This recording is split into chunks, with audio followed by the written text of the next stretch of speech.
오늘 말씀 마가복음 4장 35절에서 41절 말씀을 통해서 풍랑이는 바다 위에서 어찌 믿음이 없느냐라는 제목으로 말씀을 드리려고 합니다. 우리나라는 그 말의 억양에 따라서 그 느끼는 이미지가 그 천지 차이인데요. 잘한다 이런 억양하고 잘한다 이런 말하고 똑같은 잘한다 이런 말 같은데 그 의미가 전혀 다르지요. 네. 어떤 말은 그냥 비꼬듯이 이렇게 말하는 것인데 참 받아들이기가 참 애매할 때가 많습니다. 똑같은 말일지라도 그 억양에 따라서 해석이 이렇게 다르지요. 우리가 마가복음 4장에서 그 하나님 나라, 하나님 왕국에 대한 비유, 씨 비유, 여러 가지의 지금 비유들을 우리가 보고 있는데 비유로 하신 이유는 그 아는 자, 예수님이 그 말씀하신 하나님 왕국의 그 가족 공동체 구성원, 이 사람들에게는 아는 자이거든요. 알아야 되는 자들. 이런 사람에게는 더 잘 알아듣게 하기 위해서 비유로 하신 것이고, 또 외인, 밖에 있는 사람들, 더 구체적으로 말하면 예수님을 공격하는 그 바리새인과 서기관들, 종교 지도자들에게는 알지 못하게, 깨달으면 안 되니까 이렇게 비유로 하신다는 것을 알 수가 있습니다. 그래서 마가복음 4장 12절 말씀에 보기는 보아도 알지 못하며 듣기는 들어도 깨닫지 못하게 하려고 예수님께서 비유로 말씀하셨다는 거예요. 그리고 이 비유를 깨달아 아는 자들의, 알아야 될 자들에게는 이렇게 또 풀어서 세세하게 또 알려주시기도 하셨어요. 이렇게 비유를 다 가르치시고 비유를 해석해 주신 다음에 35절 말씀, 그날 저물 때예요. 이미 비유를 다 말씀하시고 해석하시고 의미까지 다 이렇게 전해 주셨어요. 우리 주님께서. 그리고 나서 이렇게 건너편으로 배를 타고 건너가는 과정 가운데 큰 풍랑이 일어서 배가 침몰하기 직전에 당한 상황입니다. 그리고 예수님은 이런 어려운 상황 가운데 배에 물이 가득하게 되었는데도 불구하고 38절 말씀에 보니까 백고물에서 베개를 베고 주무시는 거예요. 침몰하기 직전인데 말이죠. 그래서 제자들이 예수님을 막 깨워서 우리가 죽게 된 것을 왜 돌보지 아니하시니까 어떻게 보면 요청 같기도 하지만 어떻게 보면 또 책망 같기도 해요. 그래서 주님을 깨워서 주님께서 바람을 꾸짖으시며 잔잔하게 이렇게 되었다. 이런 말씀이 오늘 말씀이 예수님께서 하신 일 또 행적 자체가 모든 것이 기적이고 표적인데 이것도 하나의 기적이고 표적이고 또 하나 비유를 이렇게 해석해 주시는 하나의 모델이기도 합니다. 표적이라고 하는 것은 이제 기적이라고 하는 것, 우리 주님께서 기적을 베풀어 주시고 표적을 이렇게 보여주셨는데 표적은요 이렇게 손을 가리켜서 어디를 이렇게 가리키면 가리키는 것에 중점을 두라는 거예요. 제가 만약에 이렇게 스피커를 가리키면 스피커에서 그 의미가 있다는, 의미를 찾아야 된다는 거예요. 그런데 만약에 이 손가락에 집중을 하고 손가락에서 그 뜻을 발견한다면 이것은 기적 자체로만 끝난다는 것이죠. 주님께서 말씀하신 원의도, 원래 전하고 싶은 메시지가 있는데 그것은 관심이 없고 그냥 기적에만 집중한다면 그냥 손가락만 보는 그런 사람이라는 거예요. 만약에 오늘 이 말씀을 풍랑이는 바다에서처럼 큰 환난과 시련을 만났습니까? 그렇다면 주무시는 예수님을 깨워야 됩니다. 여기에서만 그친다면 손가락만 보는, 기적만 경험하려고 하는 그 의미밖에 더 이상 진행이 없다는 거죠. 그래서 이 풍랑이는 바다에서의 주님께서 보여주고 싶은 진정한 기적, 표적이 무엇인가? 이 사건을 통해서 우리 주님께서 우리에게 이렇게 전달하고 싶은 그 메시지, 그것이 무엇일까? 이런 겁니다. 첫 번째는 이런 것입니다. 풍랑이는 바다는 요나서와 너무나 비슷하다는 거예요. 요나서와 너무나 비슷하다. 그래서 이 모습을 통해서 우리 주님은 요나보다 큰 이시다. 이것을 알아야 된다는 거죠. 36절 말씀에 예수님을 태운 배가 출발을 했습니다. 그리고 가는 중에 큰 광풍을 만났어요. 폭풍우가 배 안에까지 몰려들어와 물이 배에 가득하여 침몰하기 직전까지 왔습니다. 요나서의 상황과 너무 비슷하지 않습니까? 요나서 1장 4절 말씀에 보면 여호와께서 큰 바람을 바다 위에 내리심에 바다 가운데에 큰 폭풍이 일어나 배가 거의 깨지게 된지라 사공들이 두려워하여 각각 자기의 신을 부르고 배를 가볍게 하려고 물건들을 바다에 던지는데 요나는 뭐하고 있었다고요? 요나는 배 밑층에 내려가서 누워 잠이 든지라, 아니요, 깊이 잠이 든지라 그랬습니다. 깊이 잠이 든지라. 자, 요나서의 이 상황을 우리가 너무 잘 알잖아요. 그 상황, 그 이미지를 그대로 가지고 있고 마가복음 4장으로 돌아오면 4장 38절에 예수께서는 백고물에서 베개를 베고 주무신다. 요나나 예수님이나 지금 큰 풍랑과 큰 광풍에 흔들리지 않고 요나는 깊이 잠들고 예수님은 백고물에서 주무시고, 백고물은 이제 배 뒤편이에요. 그러면 예수님은 왜 주무셨을까?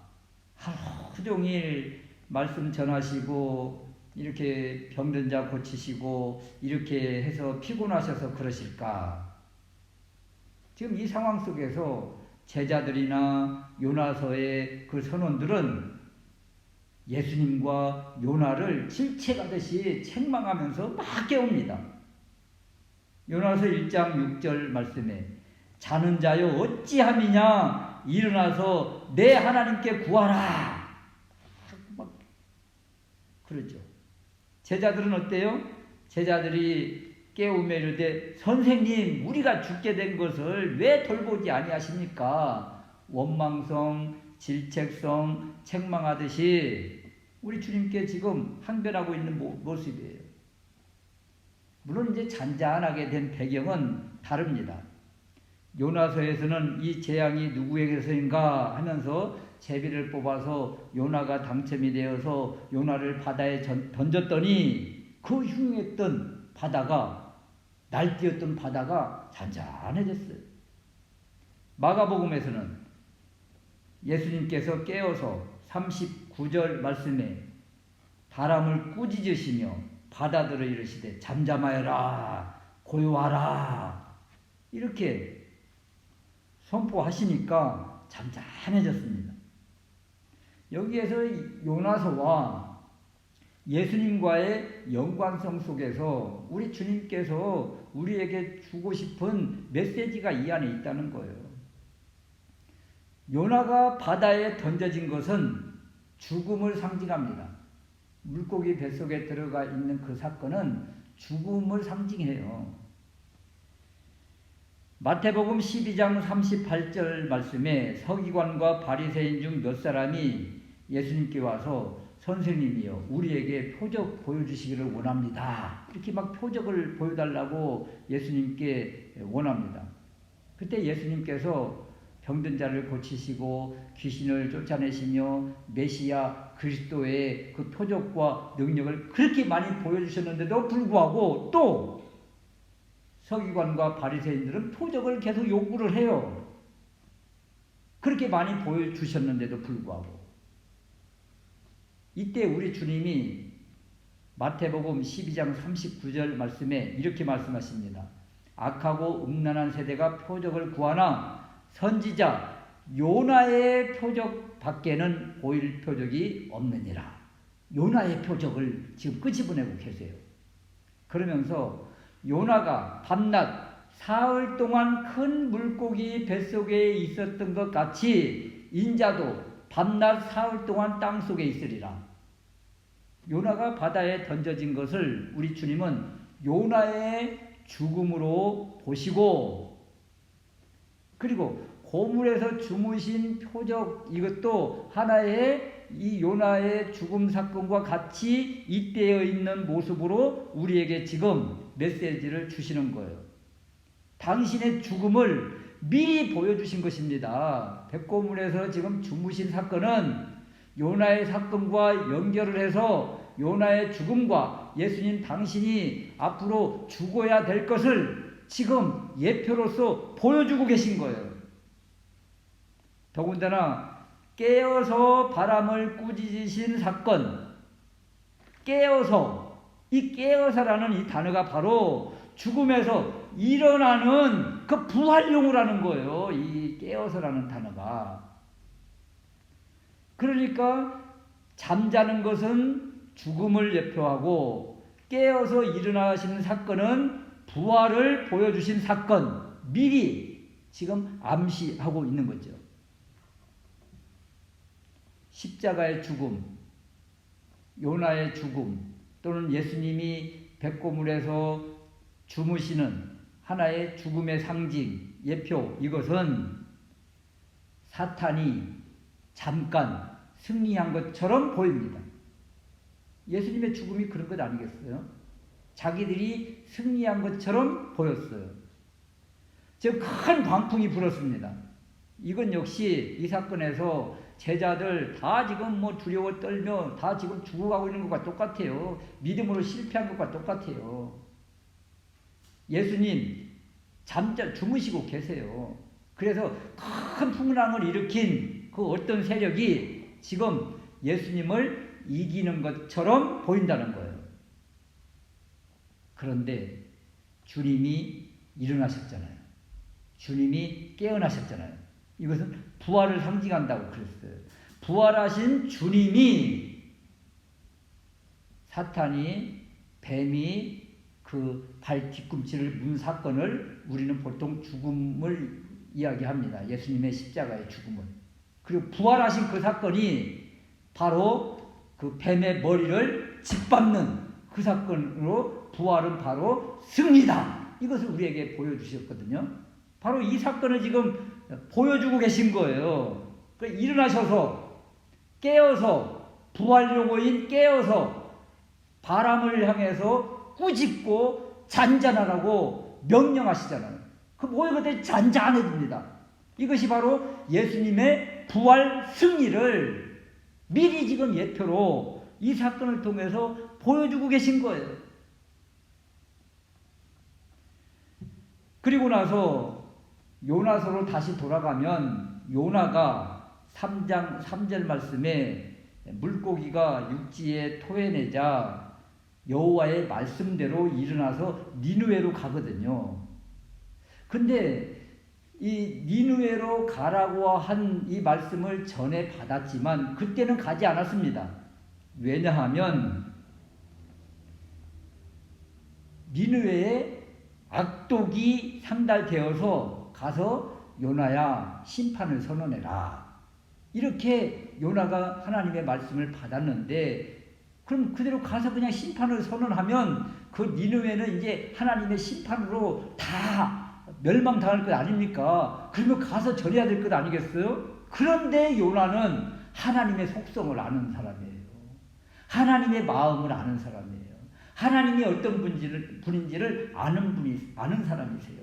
그래서 내가 가서 니느웨에 회개하라고 심판을 선포하면 이것들이 해결할 텐데, 그러면 하나님이 저 원수 같은 저 니느웨를 살려줄 텐데 나 못해. 그래서 도망갔던 거예요.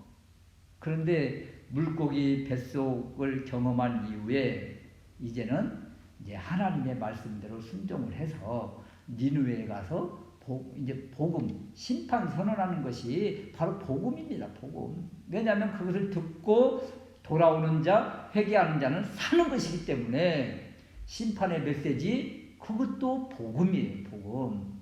그래서 요나가 가서 복음을 증거했더니 그들이 막 금식하면서 회개하면서 돌아온 사건이 바로 요나서입니다. 요나서. 우리 예수님 지금 어디로 가십니까? 지금 35절 말씀에 그날 저물 때에 제자들에게 이르시되 우리가 저편으로 건너가자. 그 저편이 어디예요 지금? 바로 5장 1절에 보니까 바다 건너편 거라사 사람의 지방입니다. 이방 지역입니다. 로마인이 사는 곳이에요. 세속의 도시입니다. 요나가 니느웨로 간 것처럼 예수님 지금 이곳으로, 로마 신전이 있고 이방인들이 있고 로마인들이 있는 세속적인 그곳으로 주님도 복음을 들고 가시더라는 거죠. 이렇게 가는 곳에 여러 방해가 있었다는 거예요. 지금 요나에게도 방해가 있었고 여기 지금 예수님에게도 방해가 있었지만 예수님께서 가시는 그 길을 누가 막을 수 있으랴, 이런 거죠. 그래서 요나보다 큰 이라는 것은 무슨 뜻이냐면, 요나는 나아가서 니느웨를 변화시켰지만 우리 예수님은 요나보다 더 커서 지금 12명으로 시작했지만 70명이 될 것이고 3,000명, 5,000명이 될 것이고 로마가 변화될 것이고 땅끝까지 복음이 전거될 것이다. 그래서 요나보다 더 큰 이가 바로 우리 주님이신 것입니다. 그리고 이 모든 사건은 바로 씨 비유에서 말씀을 주신 것처럼 한 알의 밀, 이 씨가 땅에 떨어져서 죽어야 100배의 열매를 맺는 것이지, 우리 주님이 죽어야 3,000명, 5,000명 땅끝까지 복음이 증거되는 것이지, 요나가 죽어야 니느웨가 변화되는 것이지, 이렇게 한 알의 밀알, 그것은 바로 한 사람 한 사람이 죽어서 이 놀라운 일이 일어날 것을 우리에게 지금 보여주고 있는 것입니다. 그래서 이 큰 풍랑이는 바다의 사건은 요나의 사건과 잇대어서 한 알의 밀이 죽어야 된다, 바로 씨 비유의 연속선 속에서 우리에게 지금 주시는 메시지라는 거예요. 우리는 이 메시지는 그냥 간과하고 그냥 예수님만 깨우면 우리 인생 다 해결된다, 이렇게 해가지고 거기에 집중을 해서 우리 안에 잠자고 계시는 예수님을 깨웁시다, 여기에 초점을 둔다면 그냥 하나의 기적만 바라는 그런 것으로 밖에 이 말씀을 해석하지 않는다는 겁니다. 이 말씀의 진정한 의미, 예수 그리스도의 죽음과 그리고 부활을 통해서 요나보다 더 큰 이가 우리 주님이시라는 것을 보여주는 사건이다. 두 번째는요, 어찌 믿음이 없느냐는 이 말씀 속에서 어떤 믿음이 없다는 것인가, 이런 거예요. 어떤 믿음을 주님은 요구하시는가. 40절 말씀에 어찌하여 이렇게 무서워하느냐, 너희가 어찌 믿음이 없느냐, 책망하시는 거죠. 큰 광풍 앞에, 죽음의 위기 앞에서 죽음을 두려워하고 있는 제자들의 이 모습을 우리 주님이 보시고 어찌 아직도 믿음이 없느냐 책망하신 거예요.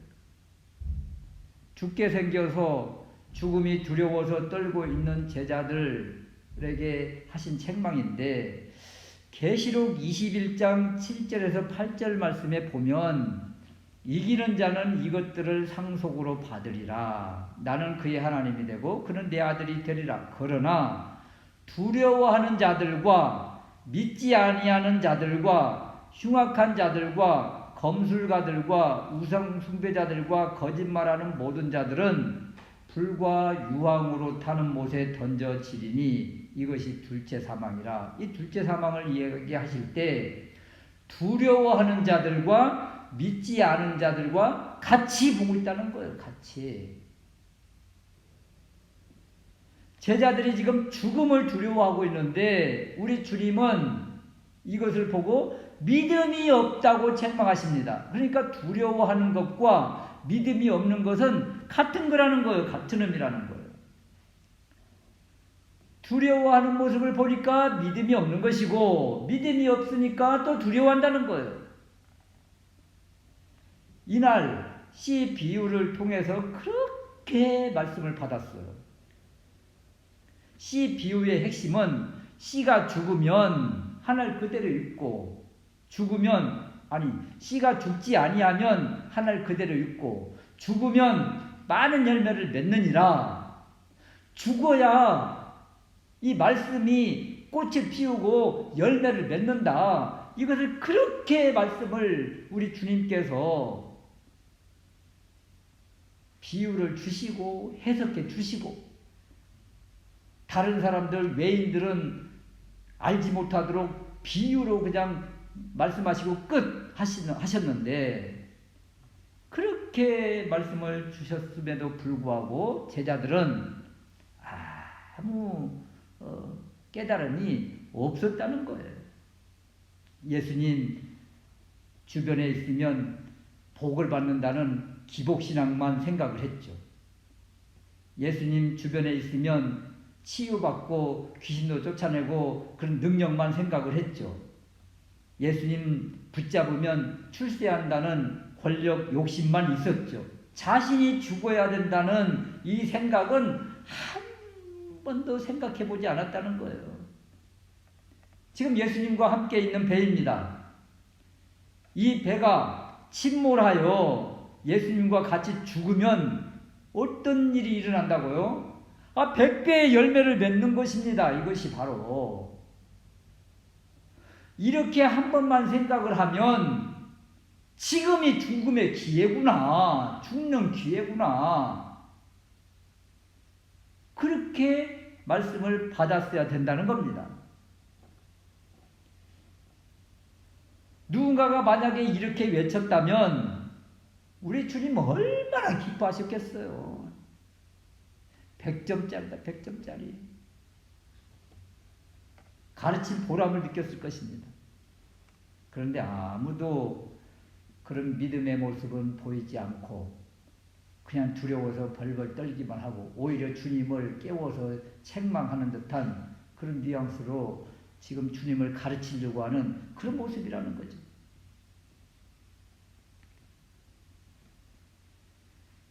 우리는 주님과 연합된 존재입니다.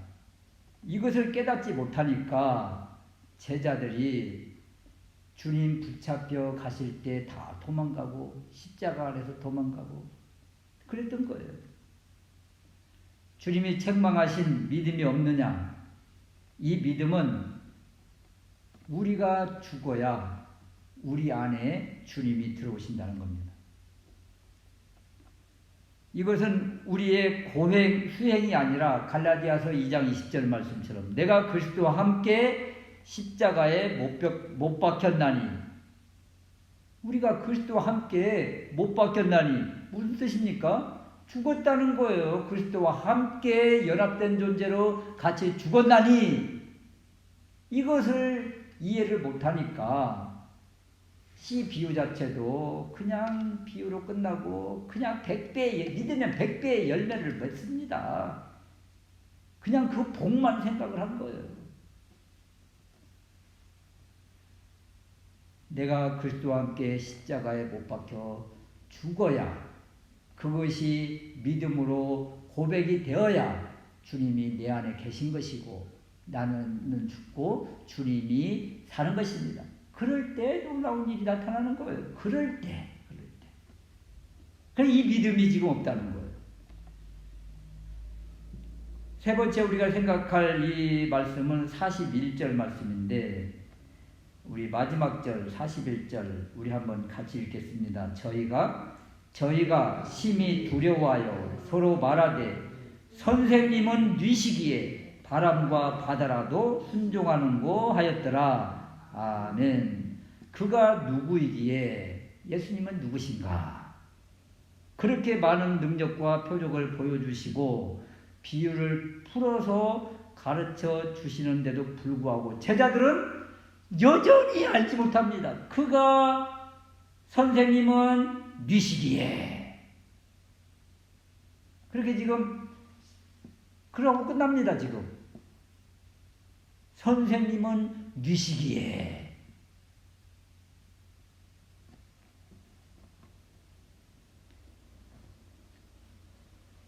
하나님이 아니면, 창조주가 아니면 하실 수 없는 일들을 우리 주님이 하셨습니다. 그래서 지금 제자들이 선생님은 뉘시기에, 이 질문 앞에 이들이 그렇게 기적을 많이 보고 능력을 많이 경험을 했습니다. 예수님이 하신 그 일거수일투족을 다 봤습니다. 그런데도 불구하고 지금 그가 뉘기에 그러잖아요. 지금 선생님은 누구시기에, 그냥 하나님이시구나, 하나님의 아들님이시구나. 아무도 지금 모르잖아요. 지금 모르잖아요. 이들이 말씀이 없을까요? 말씀을 모를까요? 구약을 모를까요? 시편 89편 9절 말씀에 보면 주께서 바다의 파도를 다스리시며 그 파도가 일어날 때에 잔잔케 하시나이다. 이렇게 파도를 다스리시고 또 이 파도를 잔잔케 하시는 분, 주님이라고. 주님. 시편 107편 29절 말씀에 광풍을 고요하게 하사 물결도 잔잔하게 하시는도다. 광풍을 고요하게 하시는 분, 바로 여호와 하나님이십니다. 창조주 하나님 앞에 피조물들이 잠잠하게 되는 거예요. 그렇다면 선생님은 뉘시기에, 이런 질문을 하면 안 되는 거죠. 그렇게 많은 기적과 능력을 보고도 알지 못했다는 이야기는 그냥 기적과 능력에만 초점을 두고 그 기적과 능력의 표적의 진정한 의미, 원의도, 이건 그냥 함께 가려져서 알지 못한 무지한 모습이라는 것을 그대로 보여주고 있는 거예요. 이 하나님이 같이 죽자고 우리에게 지금 말씀하시는 거예요. 우리 주님이. 그 욕심과 사욕을 내려놓으면 풍랑이 사라져서 평안한 것이 아니라, 그래서 평안이 오는 것이 아니라 풍랑 가운데서 그리스도의 믿음으로 주님이 내 안에 계신다. 이때 이 주님 내 안에 계신다. 나는 죽고 주님은 살고, 이 믿음을 고백할 때 풍랑 위에서 평안을 누리는 겁니다. 우리는 이것이 믿음의 사람이에요. 그러므로 제자들이 당하는 것처럼 큰 광풍, 큰 환난, 큰 시련, 큰 어려움이 닥치거든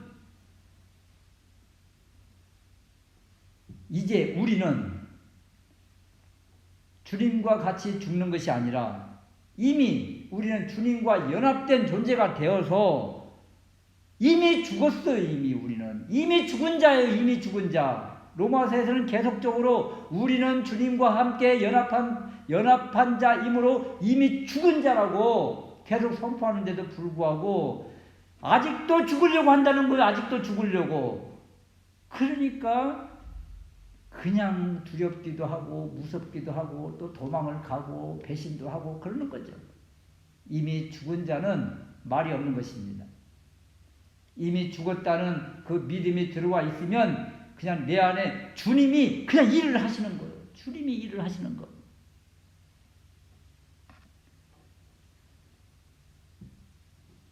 그러면 주님을 죽은 자 가운데서 살리신 주의 영, 성령님이죠. 이 성령님으로 가득하게 되고 이 주님이 성령님이 우리를 움직여 주시는 것입니다. 이렇게 주님과 연합만 회복되어지면 이런 문제 우리가 넉넉히 이길 수 있다. 문제는 그냥 해결되는 것이 아니라 큰 풍랑이 해결되는 것이 중요한 것이 아니라 그 안에서 주님과 내가 연합하여 있는가 없는가, 내 안에 지금 주님이 계신가 안 계신가, 이것이 더 중요하다는 거예요. 그렇다면 풍랑 위에서도 평안을 누릴 수 있는 그런 상태가 된다는 것입니다. 너무나 그냥 문제 해결에 급급하는 것이 아니라 주님과 함께 연합한 자가 되었으며, 그리고 이 주님이 주시는 평강으로 이 어려움을 누리는 우리가 될 수 있으시기를 주님의 이름으로 축원합니다. 이 큰 사건을 통해서 우리 주님이 주신 이 사건, 바로 요나서와 연결을 하고, 그리고 우리 주님 십자가에서 죽음과 다시 부활하실 것을 이 사건을 통해서 알려주시며, 이것을 우리가 믿음으로 고백하고 믿음으로 받아들이면 주의 영이 우리 안에 계셔서 풍랑 위에서도 평안을 누릴 수 있는 은혜를 주신다고 하십니다. 이 은혜를 누리며 사는 우리 모두가 될 수 있으시기를 주님의 이름으로 축원합니다. 아멘.